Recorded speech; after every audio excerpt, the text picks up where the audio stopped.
할렐루야. 현장 예배가 이제 교회에 대한 현장 예배가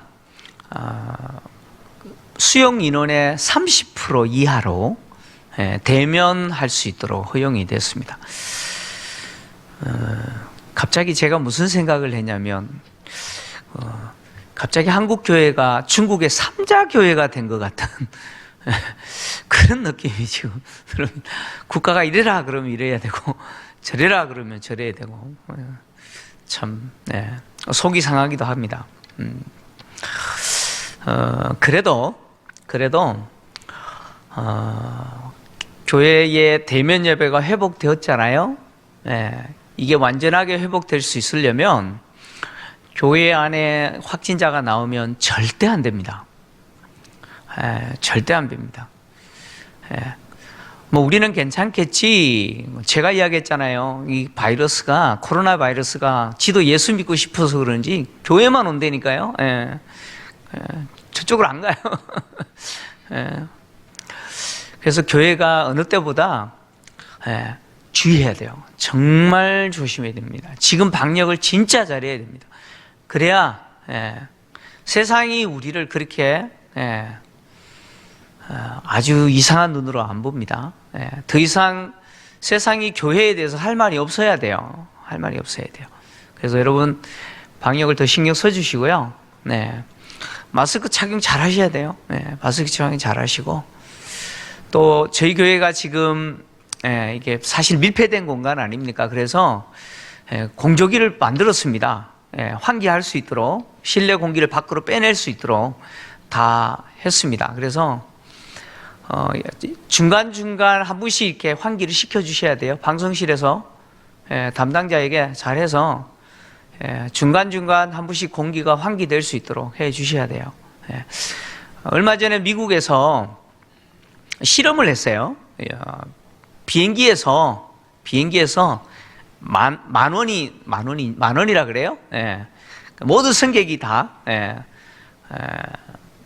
좌석에 다 앉았다라고 생각하고 한 승객이 코로나 감염돼서 비말을 이렇게 풍길 때, 이렇게 비말이 나올 때 어떻게 감염되는지, 실제로 감염되는지 이렇게 조사를 한 내용이 오늘 포털 사이트에 떴어요. 이렇게 봤더니 안 된대요. 비행기 같은 경우는 환기 시설이 잘 돼 있어서 그 비말이 밖으로 바로바로 빠져나간다고 그러더라고요. 그래서 교회도 이걸 잘해야 돼요. 이제 우리가 찬송하고 하면 나도 모르게 비말이 마스크 썼지만 다 나가잖아요. 그래서 그때 빨리 빼내버려야 돼요. 안 그러면 더 감염될 수 있으니까. 자, 여러분 부탁드리고 싶은 거는 이럴 때일수록 안심하면 안 되고 더 긴장하고 방역을 잘 지켜주시기를 바랍니다. 할렐루야. 다윗은 지금 압살롬의 반역을 피해서 지금 급히 예루살렘에서 도망했습니다. 우리 지난주에는 그렇게 도망하면서 다윗이 무슨 기도를 했는지 우리가 시편 3편을 통해서 살펴봤고, 자, 오늘 다시 사무엘 하로 돌아와서 이제 다윗의 도피 장면을 우리가 또 다루게 되는데, 다윗이 예루살렘에서 도피했을 때 다윗을 돕기 위해서 가드 사람 이때가 600명 데리고 왔잖아요. 그리고 제사장 사독과 아비아달과 또 모든 레위인들이 여호와의 언약궤 메고 다윗의 도피 행렬에 함께 동참했잖아요. 그런데 다윗이 여호와의 언약궤를 예루살렘으로 다시 메고 가라, 돌려보내라 이야기하고, 사독과 아비아달 두 제사장으로 하여금 예루살렘으로 돌아가도록 그렇게 명령했죠. 그리고 예루살렘으로 돌아갈 때 두 아들, 그러니까 사독의 아들 아히마스와 그리고 아비아달의 아들 요나단을 데려가서 요나단이, 압살롬이 이제 예루살렘으로 입성한 이후에 다윗과 어떻게 전쟁을 치룰지 뭐 작전을 세울 거 아니에요. 그런 모든 내용에 대해서 이 두 아들에게 전달하여 자기에게 메신저 역할을 할 수 있도록 하라고 했습니다. 그리고 나서 다윗은 이제 기드론 시내를 건너서 감난산으로 올라가는데 머리를 가리고 맨발로 울면서 올라갔잖아요. 그러니까 정말 하나님 앞에 애통하는 마음으로 자기의 그 비참한 그 수치스러운 상태를 표현하면서 하나님 앞에 거짓이 없는 진솔한 모습으로 회개하면서 감람산으로 올라갑니다. 그런 와중에 다윗의 모사였던 아히도벨이 압살롬의 반역에 동참했다라고 하는 그 소식을 듣습니다. 다윗은 상당히 충격을 받았던 것 같아요. 당시 아히도벨의 지혜는 하나님이 그에게 말씀하신 지혜로 인정될 정도로 그를 대적할 자가 없을 만큼 탁월했습니다. 다윗의 모사였죠. 그런데 그가 다윗이 아닌 압살롬의 반역에 가담한 거예요.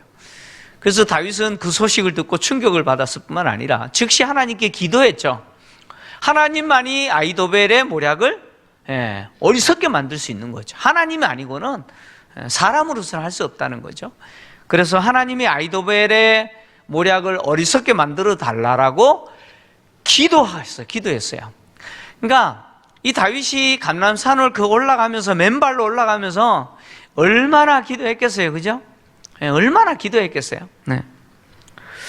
그런데 오늘 본문부터 이렇게 다윗이 그렇게 애절하게 하나님 앞에 애통한 마음으로 기도했던 그 기도들을 하나님이 어떻게 응답해 주시는지를 이제 본문부터 살펴보게 됩니다. 특히 아히도벨의 모략을 하나님이 어리석게 해 주십시오라고 기도했는데 이 기도에 대해서 하나님이요 즉시 응답하세요. 우리의 기도도 막 이렇게 즉시로 응답해 주셨으면 참 좋겠어요. 할렐루야. 막 이렇게 응답해 주셨으면 참 좋겠어요. 이 기도는요 너무 급하시기 때문에 하나님이 즉시 응답해 주십니다. 그 내용을 오늘 우리가 본문에서 다루게 됩니다. 다윗은 이제 애통하는 마음으로 간절하게 하나님이 아히도벨의 모략을 어리석게 만들어 주시기를 기도하면서 이제 감람산으로 올라갑니다. 올라가서 이 감람산 정상에 있는 하나님을 경배하는 마루턱에 도착을 합니다. 하나님을 경배하는 마루턱이라고 하는 곳은 이 감람산 꼭대기에 있는 하나님께 제사 드리는 장소였던 것 같습니다. 당시에는 성전이 세워졌어요, 안 세워졌어요? 다윗이 성전을 지으려고 했지만 하나님이 아니라 그랬잖아요, 그죠? 네 아들이 할 거라 그랬잖아요. 당시 성전이 세워지지 않았어요. 성전이 세워지지 않았을 때였기 때문에 아마 하나님을 예배하는, 즉 하나님께 희생제사를 드리는 제단들이 여러 군데 있었던 것 같아요. 그 중에 이 감람산 정상에도 희생제사를 드리는 제단이 있었던 것 같아요. 그곳에 이제 다윗이 도착한 거죠. 그곳을 이끌어서 하나님을 경배하는 마루턱이다, 이렇게 오늘 사무엘 저자가 기록을 했는데, 사무엘 저자가 이 다윗이 감람산 정상에 도착했다 이렇게 표현하지 않고 굳이 하나님을 경배하는 마루턱에 도착했다 이렇게 표현한 것은 의도적으로 이렇게 하는 겁니다. 무슨 이야기냐면 하나님과 다윗과의 관계가 사실은 깨어졌잖아요. 바세바 사건을 통해서 깨어졌잖아요. 그런데 이제 하나님과 다윗과의 관계가 회복됐다는 거예요. 회복됐다는 사실을 다윗이 어디에 도착했어요? 하나님을 경배하는 마루턱에 도착했다는 거예요. 하나님을 예배하는 장소에 도착했다라고 하는 것을 통해서 다윗과 하나님 관계가 회복됐다는 사실을 이야기할 뿐만 아니라 한 가지 더 이야기하는데, 그것은 이제 그 하나님을 경배하는, 즉 희생제사 드리는 그곳에서 만난 사람, 바로 후세겠죠. 이제 후세라고 하는 인물은 바로 하나님이 다윗이 기도했던 그 기도, 아히도벨의 모략을 어리석게 만들어 달라고 했던 그 기도에 대해서 즉시 응답하여 하나님이 보낸 사람이라는 사실을 드러내기 위해서 저자가 이렇게 의도적으로 하나님을 경배하는 마루턱이라고 표현한 겁니다. 자, 압살롬이 다윗을 반역할 때 잘 준비했잖아요. 2년 동안 잘 잘 준비하고 나서 그가 다윗에게 이제 헤브론으로 가서 반역을 선포할 건데, 헤브론으로 가기 위해서 다윗에게 했던 거짓말이 뭐였습니까? 명분이 뭐였어요? 헤브론으로 가려고 했던 명분이. 왜 자기가 헤브론으로 가야 된다고 했어요? 하나님께 서원한 것이 있었다 그랬잖아요. 자기가 그술에서 무사히 예루살렘으로 돌아오면 하나님께 내가 제사 드리겠다라고 서원한 거, 그거 갚으러 가야 된다 그런 거잖아요. 네. 그래서 서원한 하나님 앞에 희생 제사 드리기 위해서 헤브론으로 가겠다라고 다윗에게 말했고, 다윗은 가라라고 한 거 아니에요? 네. 압살롬은 헤브론에 있는 하나님을 경배하는 장소, 희생 제사 드리는 곳이죠. 하나님께 경배하는 장소에 그가 서원한 것대로 희생 제사를 드리는 그 장소를 무엇으로 이용했느냐? 반역을 선포하는 장소로 이용했죠. 하나님을 경배하는 장소를, 헤브론에 있는 하나님을 경배하는 장소를 압살롬이 반역을 일으키는 장소로 이용했을 뿐만 아니라 하나님 앞에 희생 제사 드리는 그 행위조차도 무슨 도구로 사용했느냐? 자기의 반역의 도구로 사용했어요. 그리고 그 반역을 행할 때 예루살렘에 있는 귀족 200명을 초대했잖아요. 그죠? 예.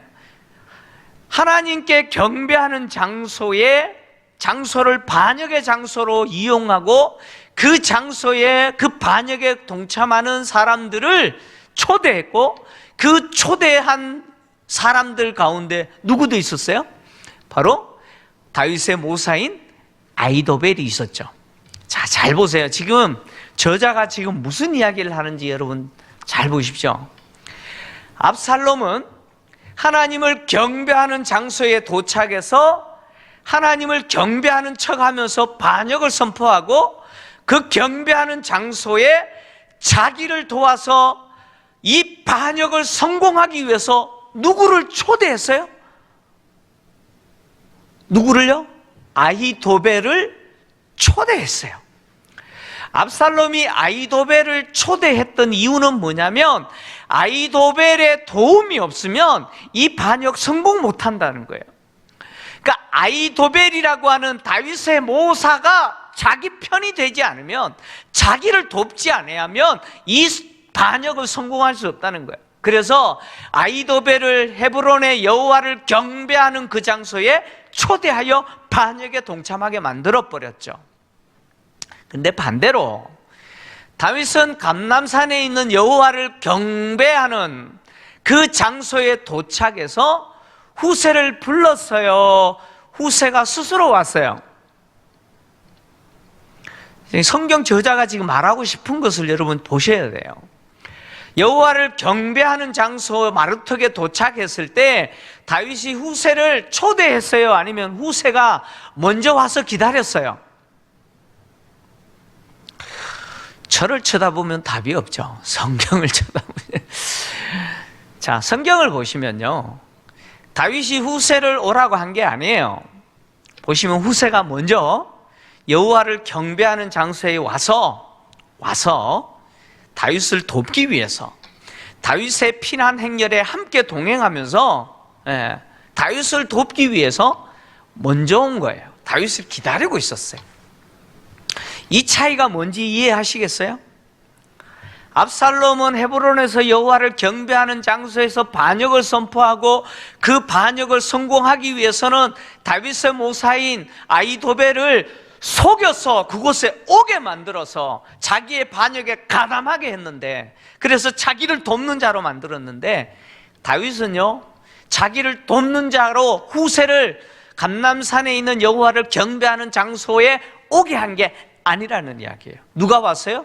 후세가 스스로 왔어요. 이것은 뭘 말하고 싶으냐면, 하나님이 그를 보냈다, 그런 이야기예요. 하나님 누구를 보냈다고요? 후세를 보냈다, 그런 이야기예요.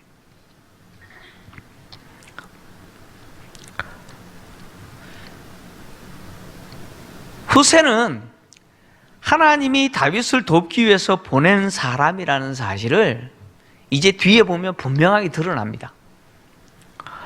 후세는 여호와께 경배하는 곳에 다윗을 기다리고 있다가 옷을 찢고 머리에 흙을 덮었어요. 옷을 찢고 머리에 흙을 덮어 쓰는 행위는 뭐예요? 극도의 슬픔과 비통함을 행동으로 표현하는 거죠. 지금 다윗이 겪고 있는 이 상황은 말도 안 되는 것이죠. 그죠? 극도의 슬픔과 비통함과 그리고 참 안타까움이죠. 이런 것을 본인이 표현해 주는 거예요. 그러니까 다윗의 그 입장을 뭐예요? 공감해 주는 거죠.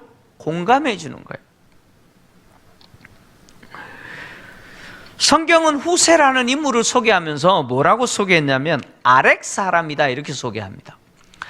아렉이라고 하는 지역은요 어디냐면 에브라임과 베냐민 지파의 경계에 있는 촌락입니다. 이스라엘 백성들이 가나안 땅을 정복했을 때 여호수아 시대이죠. 그 시대에 이곳을 정복하고 여호수아가 이 지역을 베냐민 지파의 기업으로 줬어요. 그러니까 베냐민 지파에게 기업으로 줬어요. 그런데 중요한 것은 아렉이라고 하는 이 지역은 원래 가나안 원주민이었던 아렉 족속이 살던 지역이었습니다. 여호수아가 이 지역을 정복했지만 가나안 원주민이었던 아렉 족속이 다 쫓겨났느냐? 아니에요. 쫓겨나지 않고 베냐민 지파와 함께 그곳에 섞여서 살았습니다. 근데 지금 성경이 이 후세를 뭐라고 표현하냐면 아렉 사람이다 라고 말하고 있습니다. 그럼 둘 중에 한 가지겠죠. 하나님의 백성, 즉 이스라엘 백성으로서 그 아렉 지역에 사는 사람이다라는 의미도 될 수 있겠지만 그는 이스라엘 백성이 아니라 가나안 원주민으로서 아렉 사람이다라는 의미도 될 수 있을 거예요. 그러니까 성경이 이 후세를 의도적으로 아렉 사람이라고 자세하게 그의 출신 성분을 표현하고 있는 것은 그가 가나안 원주민이었던 아렉 족속일 가능성이 훨씬 많습니다. 만약에 후세가 가나안 원주민인 아렉 사람이라면 그는 이스라엘 백성이 아니죠. 이방인입니다. 자, 다윗을 돕기 위해 600명 데리고 왔던 누구죠? 가드 사람? 이때도 이스라엘 백성이 아니죠. 이때도 가드 사람 아니에요? 블레셋 사람이잖아요. 이방인입니다. 여러분 성경을 보시면요 다윗을 돕고 있는 사람들이 정통 이스라엘 백성들보다는 누가 많아요? 이방인들이 많아요. 그러니까 후세 역시 이방인일 가능성이 굉장히 많습니다. 그런데 그가 성경은 뭐라고 표현했냐면 다윗의 친구라고 표현하죠. 오늘 본문 37절인데요 37절을 보면 마지막 절인데 다윗의 친구 후세가 곧 성읍으로 들어가고 압살롬도 예루살렘으로 들어갔더라 이렇게 표현하고 있잖아요. 여기 다윗의 친구라고 표현했는데 이 친구라고 하는 말은 오늘 우리 시대에서 생각하는 그 프렌즈 친구라는 의미가 아닙니다. 그 시대의 이 단어는 벗이라고 하는 의미도 없지 않아 있지만 근데 이 말은요 그 벗이라는 의미를 넘어서 특히 왕실에서 아주 높은 고위직 사람으로서 왕의 정책, 즉 왕이 어떤 정책을 펼칠 때 논의하고 그리고 자문을 구할 때 그 의견을 이야기해 주는 매우 높은 관직의 사람을 걸어서 이렇게 표현해요. 그러니까 이 후세가 이방인일 가능성도 높지만 그럼에도 불구하고 그가 다윗 왕실에 있어서 상당히 높은 관직의 사람으로서 다윗이 어떤 정책을 펼 때 조언을 구할 때 조언해 주는 그런 역할을 했던 사람이라는 것이죠. 아히도벨의 역할은 공식적으로 다윗의 모사라고 하는 직분을 갖고 있죠. 공식적으로 다윗에게 있어서 유비에 있어서 제갈공명과 같은, 바로 옆에서 항상 정책에 대해서 말해주고, 그리고 이렇게 하셔야 됩니다라고 말해주는 사람이 아히도벨이라면, 후세는 다윗이 어떤 것을 결정하고 혹시 이게 괜찮은지 물어보는, 자문을 구하는 그런 정도의 역할을 했던 사람인 것 같아요. 어쨌든 다윗에게 있어서 조언을 해주는 매우 친밀하면서 중요한 역할을 했던 사람이 바로 이 후세였습니다. 그러니까 지금 하나님이 왜 후세를 보내셨는지를 여러분 자세히 보세요. 자세히 보세요. 다윗이 아히도벨이 압살롬의 반역에 가담했다는 소식을 듣자마자 하나님께 기도한 게 뭐예요? 아히도벨의 모략을 어리석게 해달라고 그랬잖아요. 그러니까 아히도벨의 모략을 어리석게 만들기 위해서 아히도벨에 버금가는 사람이 필요하겠죠.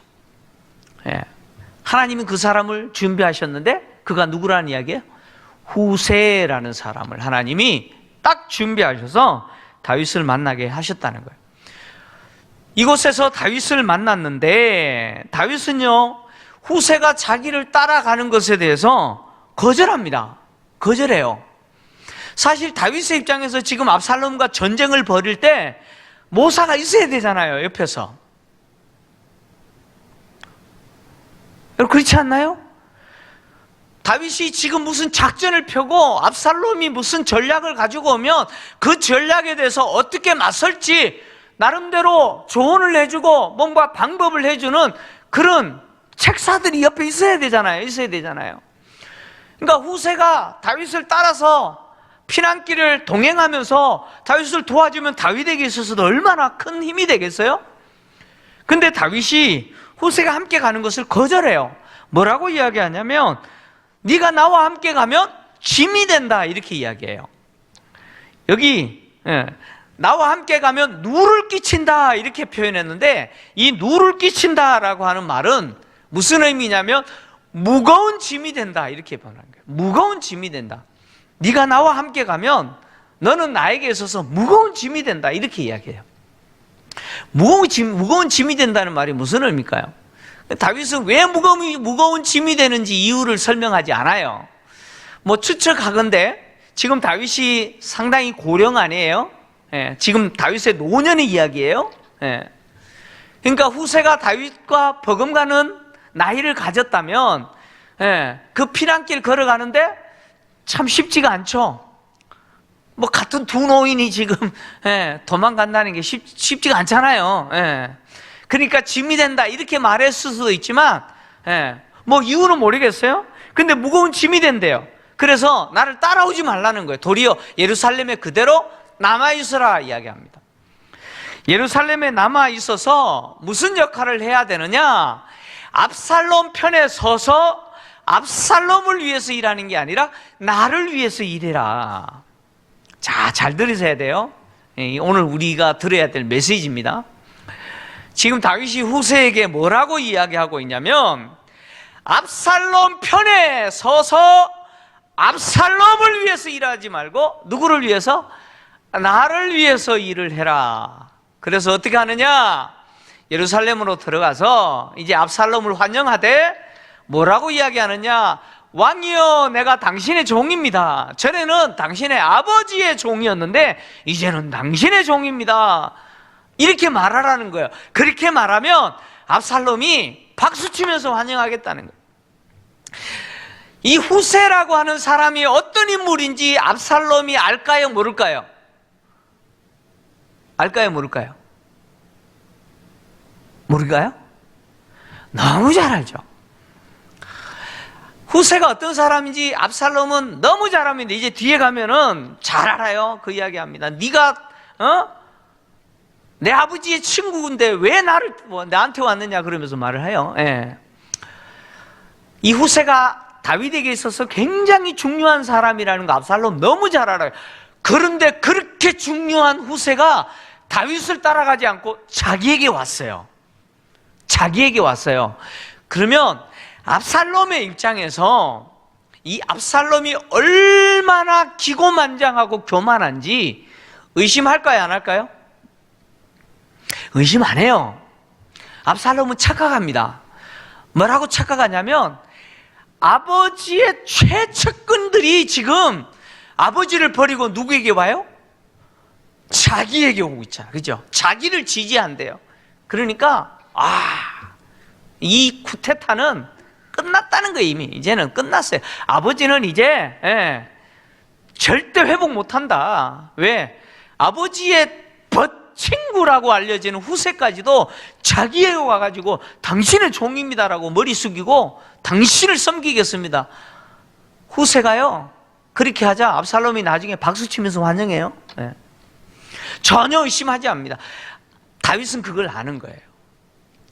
후세가 내가 왕의 종입니다. 전에는 아버지 섬겼지만 이제 당신이 왕이기 때문에 내가 당신을 섬기겠습니다. 그러면 압살롬은요 의심 전혀 하지 않고 그냥 환영할 거라는 거예요. 그렇게 되면 이제 너를 통해서 어떤 일이 일어날 거냐? 아이도벨의 모략이 패하여질 거다, 이렇게 이야기합니다. 이 패하여진다라고 하는 이 말은 무슨 뜻이냐면 파괴되다, 무효화되다, 깨떨어지다. 그러니까 압살롬이 다윗과 전쟁에서 다윗을 죽이기 위해서 여러 전술을 사용할 건데 그 전술은 다 어디서 나오느냐? 아이도벨의 머리에서 나올 거예요. 근데 그런 모든 계획들이 다 어떻게 된다고요? 다 무효가 될 거다, 깨어지게 될 거다, 실패하게 될 거다, 네가 거기에 있으므로 그렇게 될 거다, 이렇게 말한 거예요. 지금 다윗이 후세에게 네가 예루살렘에 그냥 남아있으면, 그래서 압살롬 편에 서면 너를 통해서 아이도벨의 모략이 패하게 될 거다라고 말한 패하여지리라 라는 이 말은요 다윗에게 있어서 어떤 말이냐면 믿음의 말이에요. 이거 믿음의 말입니다. 이게 왜 믿음의 말이냐면 후세가 압살롬에게 갔을 때 다윗이 시키는 대로 당신의 종입니다 라고 말을 했을 때 압살롬의 입장에서 후세를 그에게 있어서 매우 중요한 전략을 세우는 데 있어서 아이도벨과 함께 역할을 하는 인물로 받아들일지 받아들이지 않을지 알아요? 다윗은 그렇게 이미 알고 있지만 믿음으로 아는 거예요. 근데 사실 엄격히 따져보면 압살롬의 입장에서 후세가 다윗의 친구 아니에요. 아버지의 친구로 어떻게 보면 좀 의심할 수도 있잖아요. 그래서 후세를 멀리 할 수도 있을 거고 후세를 받아주지 않을 수도 있잖아요. 제가 무슨 이야기 하는지 이해가 되시겠어요? 후세가 압살롬에게 갔을 때 압살롬이 후세를 받아줄 수도 있지만 아니 받아줄 수도 있어요. 그런데 다윗은 뭐라고 이야기하냐면 네가 예루살렘에 그냥 남아있어서 압살롬에게 종이다라고 해서 압살롬 편에 서게 되면 너로 말미암아 어떤 일이 일어나느냐? 아이도벨의 모략이 패하여지리라라고 이야기합니다. 이 말은 반드시 그렇게 될 거라는 이야기죠. 이거는 믿음의 말 아닌가요? 다윗이 이것을 확신하잖아요. 왜 다윗이 이것을 확신할까요? 바로 다윗은 이 후세를 만난 것이 자기가 아이도벨의 모략을 하나님 어리석게 만들어 주십시오라고 기도했던 기도의 응답으로 받아들이는 거예요. 하나님의 응답으로 다윗은 확신했어요. 그래서 이 후세가 예루살렘에 남아있기만 하면 하나님은 이 후세를 사용하셔서 어떻게 하실 거라고요? 아이도벨의 그 계획을 다 무용지물로 만들어 버리실 거다. 하나님이 그렇게 하실 거라는 거예요. 이게 다윗의 믿음의 고백이었어요. 믿음이었어요. 그래서 후세에게 그렇게 하면 아이도벨의 모략을 패하여지리라 이렇게 말한 거죠. 그리고 다윗은 이 후세에게 후세만 예루살렘에 남아있는 게 아니라 누구도 있다고 이야기합니까? 사독과 아비아달 제사장도 그곳에 있다는 거예요. 자, 사독과 아비아달 제사장도 언약궤를 지키는 자로서 그들이 예루살렘에 그대로 있지만 예루살렘에 그대로 있어서 압살롬 편에 있는 것처럼 보이지만 누구를 위해서 일하는 거야? 압살롬 편에 있지만 압살롬을 위해서 있는 자가 아니라 다윗을 위해서 있는 자라는 거예요. 너만 그런 게 아니라는 거예요. 그래서 사독과 아비아들이 그곳에서 나를 위해서 일하기 위해서 준비하고 있다는 거죠. 그래서 네가 압살롬의 진영에서 일어나는 그 모든 일에 대해서 사독과 아비아달 제사장에게 전달하면 그 두 아들 아히마스와 요나단이 즉시로 내게 와서 뭐예요? 알려줄 거다. 후세의 역할은 스파이 영화 아시죠? 스파이 영화, 뭐 007, 제임스 본드 뭐 이런 영화 있잖아요. 그러면 지금도 뭐 국가 간에 이런 스파이들 진짜 많잖아요. 뭐 요즘 뭐 미국 유학 갔는 중국 교수가 알고 보니까 스파이고 뭐 이런 거 많잖아요, 그죠? 그러니까 지금 후세의 역할은 무슨 역할이에요? 후세의 역할은 압살롬의 진영에 중요한 인물인 것처럼 들어가서 스파이 노릇하는 거죠. 자, 이 역할은 위험이 따를까요? 안 따를까요? 누워서 떡 먹기입니까? 누워서 떡 먹다가 체해요. 자, 이 역할은요, 목숨을 걸어야 됩니다. 여러분, 전쟁에 있어서 상대가 어떤 전략을 세우는가 미리 아는 것은 전쟁 승패에 있어서 결정적인 역할을 합니다. 우리 남북 관계도 마찬가지잖아요. 지금 북한에서 열병식 했잖아요. 그래가지고 무기가 막 분석하고 막 하잖아요. 상대가 어떤 무기를 갖고 있느냐, 상대가 어떤 전략을 세우고 있느냐, 그거 미리 알아버리면 게임 끝나는 거예요. 게임 끝나는 거예요. 근데 이 역할은 상당히 위험을 감내해야 됩니다. 발각되면 어떻게 돼요? 발각되면요, 죽어야 돼요. 발각되면 죽습니다. 그래서 이 역할은 죽음을 각오하지 않고는 할 수 없는 역할이죠. 이런 의미에서 후세는 다윗을 위해서 무엇을 각오한 사람이에요? 다윗을 위해서 무엇을 각오했어요?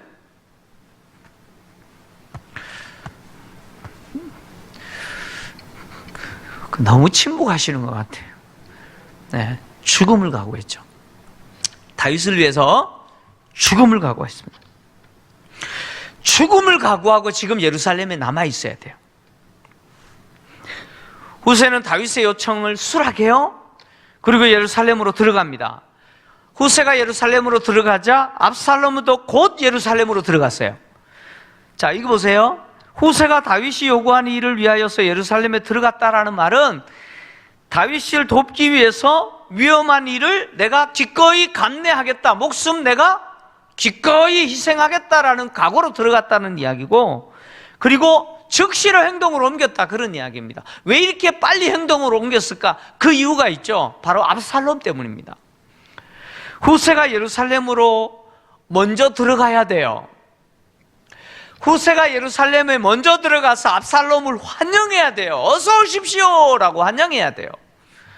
만약에 압살롬이 먼저 들어가 있는데 후세가 늦게 들어가서 그러면 압살롬은 의심하죠. 의심할 겁니다. 그래서 급히 후세가 먼저 압살롬 앞에 예루살렘으로 들어간 거예요. 그리고 나서 압살롬도 예루살렘으로 들어갔다, 이렇게 이야기하는데, 후세가 예루살렘으로 들어간 시간과 압살롬이 예루살렘으로 들어간 시간의 간격이 그렇게 크지가 않아요. 이건 또 뭘 이야기하냐면 왜 다윗이 그렇게 급하게 예루살렘에서 도망쳐야 했는지 설명하고 있죠. 어떻게 보면 다윗이 하루만 머뭇거리고 늦었어도 어떻게 됐을까요? 어떻게 되세요? 예루살렘은 포위됐을 거고요. 다윗은 피할 수 없었을 거예요.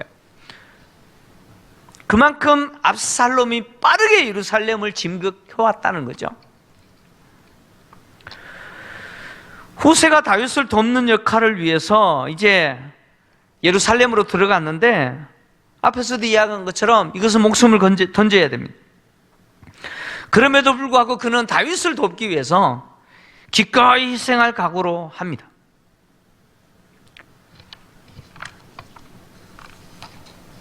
하나님은 다윗의 기도를 들으시고 누구를 준비하셨느냐? 후세를 준비하셨어요. 아이도벨의 모략을 패하게 하시기 위해서 후세를 준비하셨죠. 하나님은 압살롬의 반역으로 도피하는 다윗에게 비록 그가 지은 죄의 대가지만 그럼에도 불구하고 애통하고 회개하는 다윗을 회복시키시고 그의 기도를 들으시고 응답하시는 모습을 보여줍니다. 근데 응답하시는데 어떻게 응답하셔요? 즉시 응답하시는 모습을 보여요. 즉시 응답하시고 다윗이 예루살렘을 떠나면서 사독과 아비아달 제사장에게 이미 이야기한 대로 하나님이 은혜를 베풀어 주시면 내가 이곳으로 돌아올 것이라고 했던 것처럼 하나님이 은혜를 베푸시고 계시죠. 하나님이 은혜를 베푸시면서 다윗을 돕는 사람들을 준비하시고 세우시죠. 그들을 통해서 하나님은 누구를 보호하세요? 다윗을 보호하십니다. 압살롬과 다윗과의 이 전쟁은요, 이제 압살롬과 다윗과의 전쟁이 되어버린 것이 아니라고 압살롬과 하나님과의 전쟁이 되어버렸어요. 이전에 다윗이 골리앗과의 싸움에서 골리앗과의 싸움은 누구의 싸움이었어요? 골리앗과 다윗의 싸움이 아니죠. 골리앗과 하나님의 싸움이셨듯이 압살롬의 전쟁은 다윗과의 전쟁이 아니라 다윗에게 은혜를 베풀고 계시는 하나님과의 전쟁이 되어버렸습니다. 후세는 이제 압살롬 편에 있는 것처럼 보이지만 결코 압살롬에게 충성하는 사람이 아니죠. 사독과 아비아달 제사장도 똑같습니다. 그들은 압살롬 진영에 있지만 결코 압살롬을 위해서 사는 자들이 아니죠. 그들은 누구를 위해서 사는 자들입니까? 다윗을 위해서 사는 자들입니다. 그들은 다윗을 위해서 자신의 생명을 기꺼이 희생할 각오와 준비를 한 사람들이죠. 그들의 역할은 다윗을 위한 역할일 뿐만 아니라 그들의 생명을 기꺼이 다윗을 위해서 던지겠다라고 결단한 희생의 헌신이죠. 후세와 그리고 사독과 아비아달 제사장이 예루살렘에서 나왔지만, 사실 정확하게 보세요.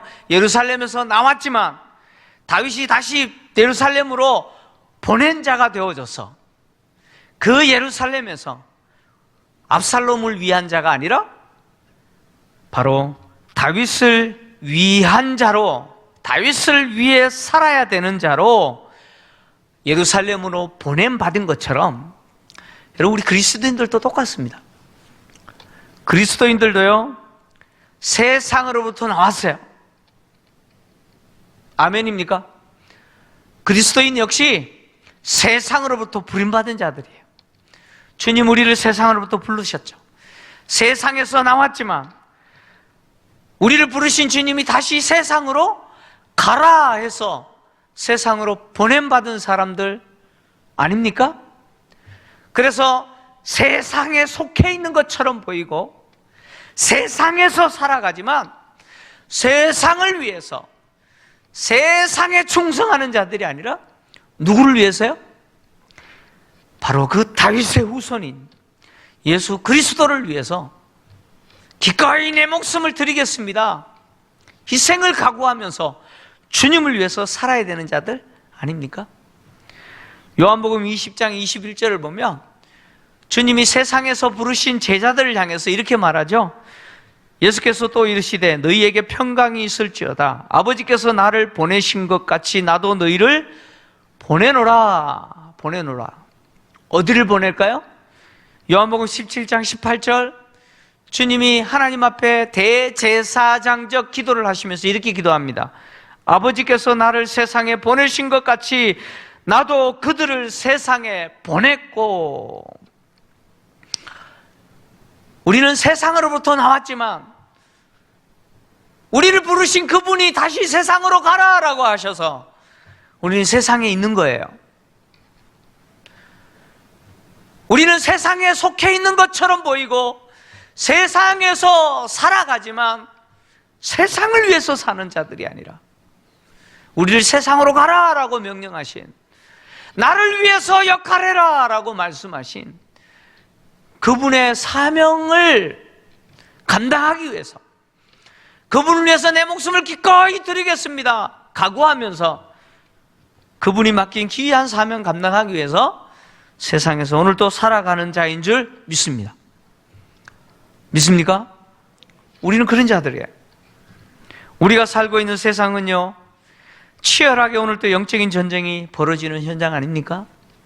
치열한 영적인 전쟁이 벌어지고 있습니다. 그리스도인들은 이 영적인 전쟁에서 매일매일 그리스도를 위해서 나를 드리는 역할을 해야 됩니다. 이 영적인 전쟁의 현장인 이 세상 속에서 그리스도를 위해서 역할을 해야 될 사명이 우리에게 있습니다. 아수에로 왕 앞에서 죽으면 죽으리라. 누가 말했죠? 죽으면 죽으리라. 누가 말했어요? 에스더가 말했죠. 죽으면 죽으리라. 유대인들을 학살하려고 했던 그 하만의 그 계획, 그 모략 앞에 무기력하게 모든 유대인들이 희생당할 그 위험에 처했을 때 모르드게를 통해서 에스더는 내가 죽으면 죽으리라, 죽음을 각오하고 아수에로 왕 앞에서 역할을 했잖아요. 세상의 어둠의 권세 속에서 세상은 끊임없이 그리스도의 나라, 하나님의 나라가 확장되지 못하도록 그들이 가지고 있는 세상의 지혜와 모략으로 교회와 그리고 그리스도인들을 위협하죠. 하나님은 다윗을 위하여 돕는 자를 세우셨듯이 다윗의 후손이신 그리스도를 위하여 자신을 희생하고 기꺼이 자신의 생명도 그리스도를 위해서 드리겠습니다 각오하며 고난도 감내하며 주님이 그에게 맡기신 사명을 감당하는 그 역할을 하는 사람들 하나님은 세우십니다.